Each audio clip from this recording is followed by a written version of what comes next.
რომელია ყველაზე ძველი ქართული ნაწარმოები? და არის თუ არა ეს შუშანიკის წამება, როგორც ამას ჩვენ სკოლაში გვასწავლია? ამ კითხვასთან დაკავშირებით ქართულ მეცნიერებაში ურთიერთგამომრიცხავი პასუხები არსებობს.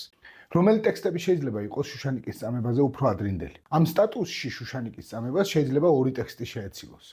ერთი ეს არის წმინდა ნინოს ცხოვრება, ხოლო მეორე კოლა ელყმათა წამება. მოდი ორივე ტექსტზე ვისაუბროთ. წმინდა ნინოს ცხოვრების ჩვენამდე მოღწეული ყველაზე ძველი რედაქცია შატბერდულ ჭელიშურის სახელითაა ცნობილი და იგი მე-19 საუკუნეს ეკუთვნის.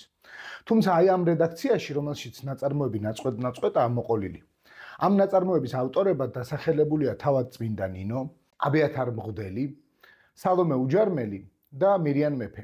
თუ ამ ცნობას დავუჯერებთ, გამოვა რომ წმინდა ნინოს ცხოვრების ძირითადი ნაწილები თავად წმინდა ნინოს ცხოვრებაშივეა შექმნილი. ესე იგი მე-4 საუკუნის პირველ ნახევარში. რაც ავტომატურად წინ უსწრებს შუშანიკის წამებაში მოთხრობილი ამბის სიძველეს. რადგან შუშანიკის წამებაში გადმოცემული ამბავი 476-486 წლებს უნდა ეხებოდეს.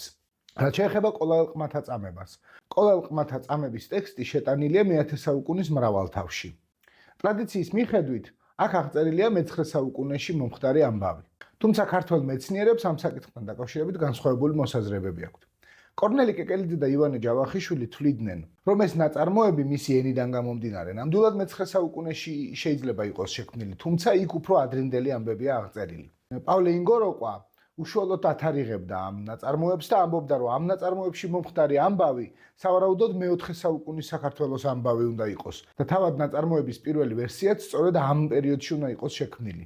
თუ პავლე ინგოროყვას დავუჯერებთ, გამოდის, რომ კოლა ელყმათა წამების პირველი ტექსტი, რომელიც ჩვენამდე მოღწეული არ არის, შუშანიკის წამებაზე უფრო ადრე უნდა იყოს შექმნილი. თუ კი ნინოს ცხოვრებასა და კოლა ელყმათა წამებასთან დაკავშირებით არსებულ ამ ვარაუდებს გავითვალისწინებთ, მაშინ უნდა დავსვათ კითხვა, რომელი ანბანით შეიძლება ყოფილიყო ჩაწერილი ეს ტექსტები, რადგან ჩვენ ძალიან კარგად ვიცით, რომ ჩვენამდე მოღწეული უძველესი ქართული დამწერლობის ნიმუში 425 წელს უფრო ადრე არ სცილდება ჯერჯერობით. მაშინ გამოდის, რომ ამ ამბავთა ჩასაწერად რაიმე სხვა ანბანი გამოიყენეს.